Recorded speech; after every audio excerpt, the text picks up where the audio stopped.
Hello guys, j'espère que vous allez bien. C'est notre premier Chit Chat Get Ready With Me officiel. On va se maquiller ensemble et on va discuter de tout et de rien. Et le sujet que j'ai envie d'aborder aujourd'hui, c'est le concubinage. En gros, le lien reste entre les jeunes, surtout les universitaires, bien sûr. On va parler des avantages, des inconvénients de ce mode de vie-là. Et est-ce que c'est le bon choix ou pas? Selon mon avis, selon mon opinion, ainsi de suite.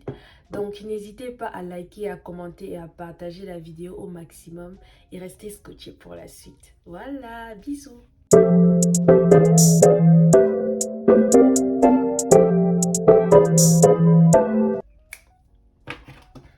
Euh,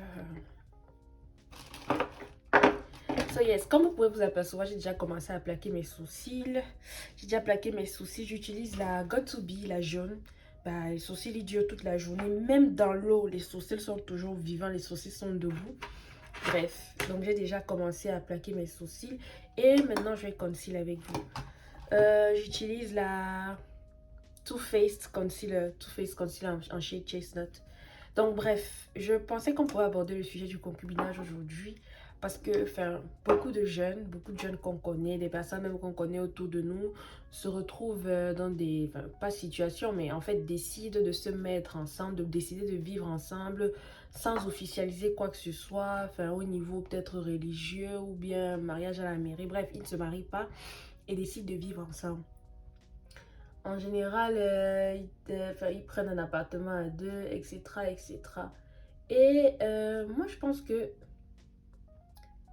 vivre ensemble en tant que couple, ça a beaucoup d'avantages selon moi. Avec le coût de vie actuel, vous pouvez vous pouvez garder plus d'argent, vous pouvez... Oh, j'ai pas pris assez de concealer. Vous pouvez garder plus d'argent, vous pouvez plus vous entraider, apprendre à vous connaître, avoir de la proximité. Ça peut vraiment être chouette pour un couple de pouvoir vivre ensemble pour mieux se connaître. Est-ce que en tant que jeune de notre âge, quand je dis notre âge, je parle entre 18 et 26 ans, c'est forcément la meilleure option de pouvoir habiter avec son partenaire ou sa partenaire, même si on a fait 1 an ou 2 ans de couple en étant ensemble, etc., etc. Est-ce que c'est vraiment la meilleure option? Moi, personnellement, je trouve que non. Si je devais conseiller quelqu'un qui est proche de moi ou bien qui veut s'engager sous cette voie-là, je pense que je lui dirais non, tu ne devrais pas faire ça. Et j'ai mes raisons. Ça, c'est le Matte Fine, le studio fixe de chez MAC. C'est le primer. C'est pour ma peau. J'ai une peau ultra grasse, donc j'utilise toujours les primes matifiants comme ça. Et mon primer de chez Milk est fini. Donc, ouais, on va juste aller avec ça aujourd'hui. Mm.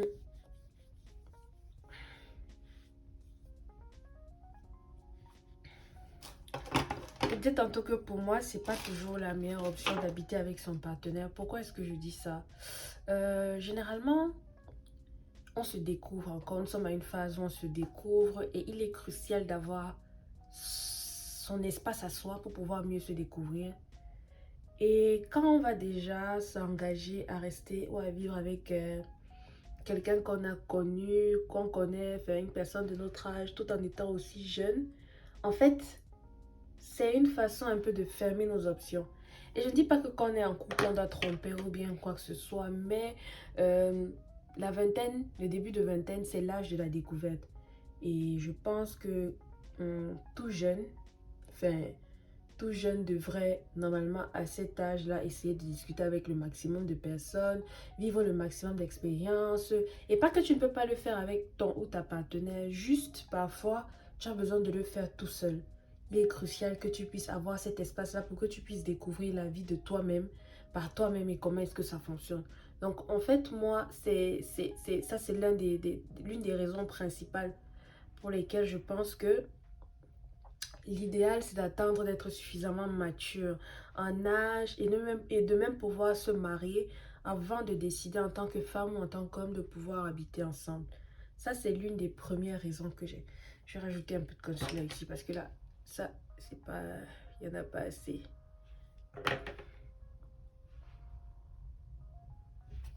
Et donc, la deuxième raison que j'ai, c'est... je pense que quand on est jeune, on connaît très difficilement la différence entre l'amour maternel et l'amour conjugal. Je m'explique. Tout le monde a été, tout le monde qui a eu, la majeure partie des gens ont été élevés par leur mère, par leur tuteur, tutrice ou bien leur papa. Et en fait, cet amour-là et l'amour conjugal n'est pas pareil.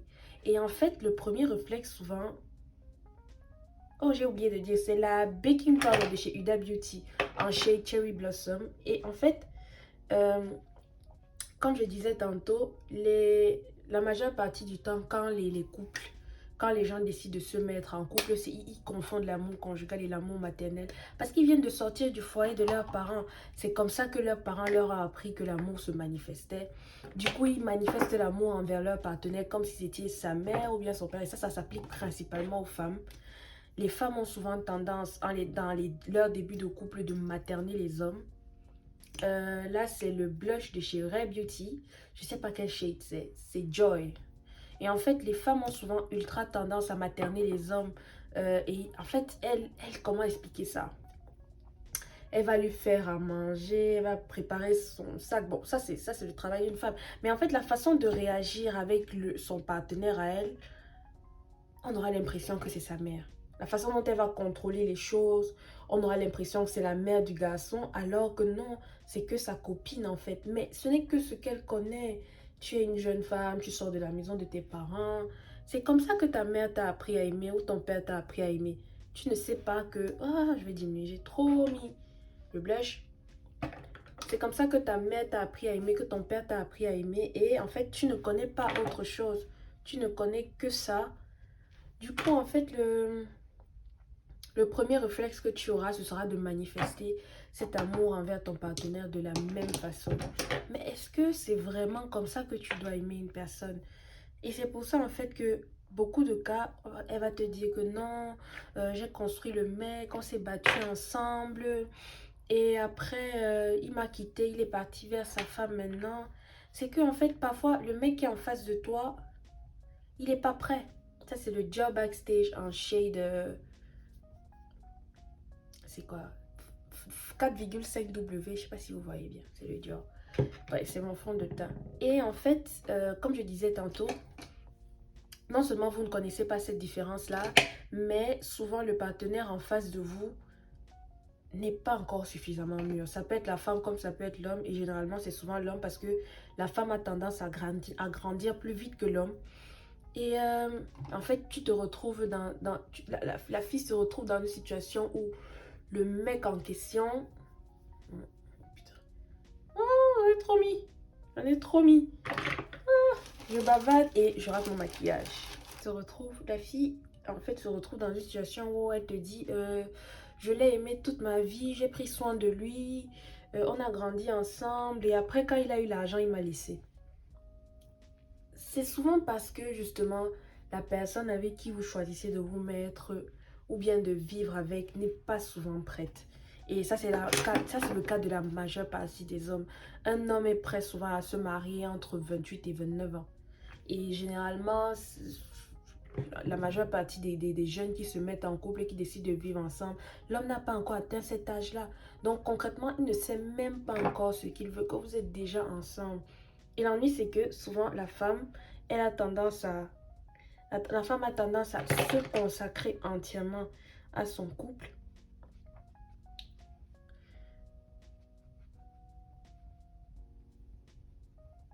Je disais tantôt, c'est que la femme a souvent tendance à se consacrer entièrement à son couple et oui, pour elle, c'est sa seule option, c'est son mec, c'est celui qu'elle a choisi, c'est son premier amour.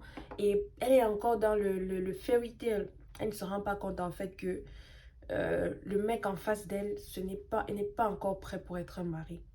Et c'est justement la raison pour laquelle ça, le viens au reste, c'est quelque chose que je déplore au max. Et j'encourage vraiment les personnes qui regardent ces vidéos à vraiment se projeter. Est-ce que je suis amoureux ou je suis amoureuse de la personne que j'ai envie que mon partenaire devienne? Ou est-ce que je suis amoureux de mon partenaire actuellement? Est-ce que si on a vraiment envie de se mettre ensemble, si on décide vraiment de vivre ensemble, ce ne serait pas mieux peut-être qu'on se marie et qu'on rende les choses officielles? Si c'est que tu n'es pas prête à te marier, tu n'es pas prêt à vivre avec ton partenaire. Et ça, c'est la vérité. Si tu n'es pas prête à te marier, tu n'es pas prête à vivre avec ton partenaire. Parce que se marier, c'est aussi une concession. C'est une charge. Vivre avec quelqu'un, c'est la même chose, c'est une charge. Par exemple, quand on a des colocs, parfois on se retrouve en train de nettoyer derrière eux, parfois on se retrouve même en train de nettoyer. C'est la même chose qui se passe avec ton partenaire. Ce n'est pas différent, il n'y a aucune différence. Parfois, l'homme fera les tâches de l'homme, la femme fera les tâches de la femme et vice-versa. Et en fait, beaucoup de couples ne sont justement pas prêts à écouter cette réalité-là. Donc, si ton ou ta partenaire te propose de te marier avec lui ou avec elle, de vivre, si ton ou ta partenaire te propose de vivre avec lui ou avec elle, est-ce que cette personne-là est prête à t'épouser? Ça, c'est la première question que vous devez avoir. Et si cette personne n'est pas prête à se marier avec toi et te dit, j'ai envie d'explorer, de savoir comment tu te comportes avant de pouvoir se mettre ensemble, c'est que cette personne-là n'est pas prête. Et pour se marier, il ne faut pas que l'argument de l'argent sorte. Parce qu'avec 100 euros, tu fais un mariage. Donc, tout ceci pour dire quoi? Tout ceci pour dire que la majeure partie des gens... Oh, je vous ai même pas dit ce que j'utilisais pour mes yeux. C'est le Fenty Beauty. Je sais pas comment on appelle ça. Bref, c'est ça, c'est sans mes eyeshadows ce que j'utilise pour mes yeux. Voilà. Et donc, je disais tantôt que si ce n'est pas le cas, ça veut dire peut-être que vous n'êtes pas encore prêt. Il n'y a aucun mal. Vous pouvez attendre. Vous pouvez attendre. Il n'y a pas de problème. Donc, posez la question à votre partenaire. Si il ou elle vous propose de vivre ensemble, de pouvoir rester ensemble, demandez-leur, est-ce que tu es prête à m'épouser? Est-ce que tu es prête à m'épouser? Si tu m'épouses, on vivra ensemble. Et attendez ce que la personne vous dira. Probablement non. Parce que pour beaucoup de personnes, le mot mariage implique de l'engagement, mais vivre ensemble, ce n'est pas le cas, alors que c'est juste la même chose. C'est la même chose, mais sauf que le mariage est un peu plus officiel. Donc, moi personnellement, en prenant ma posture de grande sœur, je pense qu'il faut prendre son temps. Prenez votre temps d'étudier la chose, de vivre complètement votre couple du début jusqu'à la fin. De voir si vous êtes déjà suffisamment mature et vivez. Gardez aussi votre espace vital en tant que personne. Surtout quand on est jeune et qu'on se cherche. Cet espace-là est vraiment crucial. Ça, c'est le bronzer de chez Fenty Beauty Chocolate Powder. Oui, oui, j'aime Fenty. J'adore Fenty. Donc, je disais tantôt que... j'aime pas trop mettre le bronzer, pas beaucoup. Je disais tantôt qu'il faut que vous preniez du temps. Prenez tout votre temps. Il n'y a pas le feu. Il n'y a pas le feu. Prenez votre temps en tant que femme, en tant qu'homme. Prenez le temps de savoir qui est en face de vous. Est-ce que le gars qui est à côté de moi, est-ce que je peux faire ci ou ça pour lui? Est-ce que je peux l'épouser? Est-ce que je peux doter la fille avec qui je suis actuellement? Est-ce que je peux aller plus loin avec lui ou elle? Posez-vous ces questions-là et prenez le temps de mûrir parce que le mariage est très dur. Et c'est pour ça, en fait, moi, tous les couples que j'ai connus qui ont pratiqué le concubinage, ça n'a jamais marché. Ils ont fait 2 ans, ils ont fait 3 ans, ils ont fait 9 ans. Et ça peut être que les couples que moi, par exemple, j'ai connus. Peut-être que vous avez d'autres expériences par rapport à ça. Mais ça n'empêche pas que justement, il faut absolument que, en tant que femme ou en tant qu'homme, vous preniez votre temps avant de vouloir vous engager dans cette voie-là. Parce que ce que vous voyez à l'extérieur, ça peut être quelqu'un. Et après, à l'intérieur, quand vous entrez au plus profond de la personne, vous découvrez tous ses défauts. Quand vous décidez de vivre avec quelqu'un, vous découvrez tous les défauts et tout ce qui ne vous plaît même pas. Mais vous avez déjà pris un engagement, vous avez déjà acheté des meubles ensemble, vous avez aménagé la maison, vous avez signé le contrat de bail à vos 2 noms. Et après, vous vous retrouvez comme piégé. Et je ne dis pas que le mariage, c'est pas pareil. Le mariage, c'est la même chose. C'est justement pour ça qu'il faut absolument prendre son temps. Les gens te diront non, en 6 mois, il y a des gens, 6 mois, ils sont déjà mariés et ça marche. Oui, il y a des cas comme ça. Mais tu es du côté de la safe place. La safe place si tu prends ton temps. Si tu essaies d'aller plus doucement, si tu prends ton temps, tu es du bon côté de la barrière. Au moins, tu auras vu certaines choses probablement. Peut-être qu'entre-temps, les choses se seront gâtées. Mais en tout cas, ne soyez pas pressés de vous engager. Maintenant, je vais appliquer mes fossiles. Ça vient en cluster comme ça. J'ai pris sur Amazon. C'est à 4,99 €. Je trouve que les clous se font beaucoup plus naturelles. Donc, je vais d'abord mettre ma colle. C'est quelque chose de...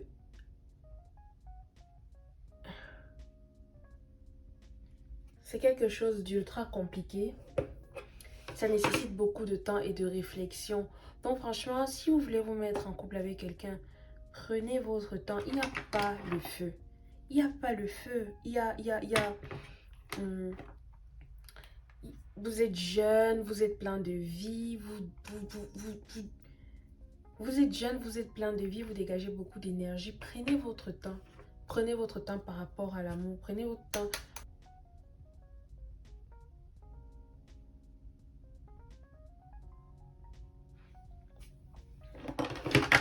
Après, je vais prendre le rouge velouté, le lip stain de chez Sephora. J'aime bien ce lip stain ici. Avec...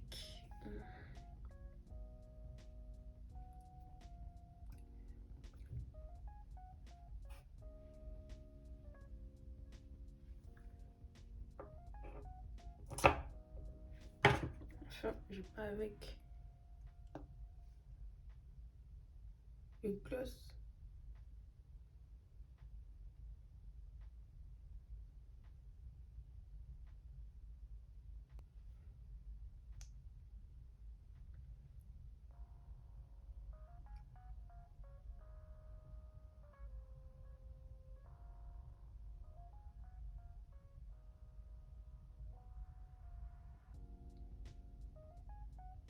Yes. Je vais venir avec ma crème de finition, ma poudre de finition, crème de finition MDR. Je vais venir ajouter ça. Et si dans une situation vous retrouvez avec, un partenaire qui vous met la pression pour vivre avec lui ou elle, vous dites non, ce sera l'idéal. Sachez que c'est un gros red flag. Un gros red flag. Parce qu'un partenaire qui vous aime ne va jamais, au grand jamais, vous mettre la pression pour pouvoir vous mettre en couple avec lui ou elle. Donc, si jamais vous vous retrouvez dans cette situation-là, c'est que ce n'est pas la personne qui est bonne pour vous là-bas. Et si vous êtes dans la situation où vous êtes actuellement en couple et que vous vivez avec votre partenaire dans la maison sans avoir rien officialisé, et que les choses ne marchent pas, il ne faut pas avoir peur d'en sortir. Parce que je connais beaucoup de personnes qui ont la sensation de se sentir piégées parce qu'ils ont acheté une maison, parce qu'ils ont acheté des meubles ou bien ont décidé de signer un contrat de bail à leur nom et au nom de leur partenaire. N'hésitez pas à vous arrêter. Ne vous sentez jamais piégé dans votre situation actuelle. Et c'est pas parce que ça s'est peut-être passé mal la première fois quand vous étiez en couple que ça se passait mal la deuxième fois. Donc, même si vous avez déjà été dans cette situation-là, ça ne veut pas dire que la personne qui vient après n'est peut-être pas faite pour vous. Donc, n'hésitez pas. On arrive à la fin de la vidéo. J'espère vraiment que vous avez aimé tout ce qui s'est passé, tout ce qui a été dit. N'hésitez pas à me donner les tips pour améliorer mon make-up parce que moi encore, je me bats, j'essaie de m'améliorer chaque jour. Et dernière chose qu'il faut retenir, que moi je pense qu'il faut retenir de cette vidéo, c'est qu'il faut prendre son temps par rapport à la personne qu'on a choisi d'aimer. Ça dépend des couples, je suis d'accord, entièrement d'accord avec vous. Tous les couples ne sont pas pareils, mais n'allez pas vous engager à vivre ensemble, à rester ensemble si vous savez que vous n'êtes pas prête à vous marier avec la personne que vous avez choisi de vivre avec. L'idéal, c'est de pouvoir découvrir son âme sœur, qui il est réellement, pouvoir se marier avec la personne qu'on souhaite et qu'on aime au max. Mais ne nous engageons pas trop vite, il faut prendre son temps. Prenez votre temps, n'allez pas trop vite dans la vie, sinon vous allez peut-être cogner votre tête contre un mur sans le vouloir. Donc voilà, j'espère que vous avez aimé la vidéo. N'hésitez pas à commenter, liker, partager, vous abonner à ma chaîne pour plus de contenu d'échange. Voilà.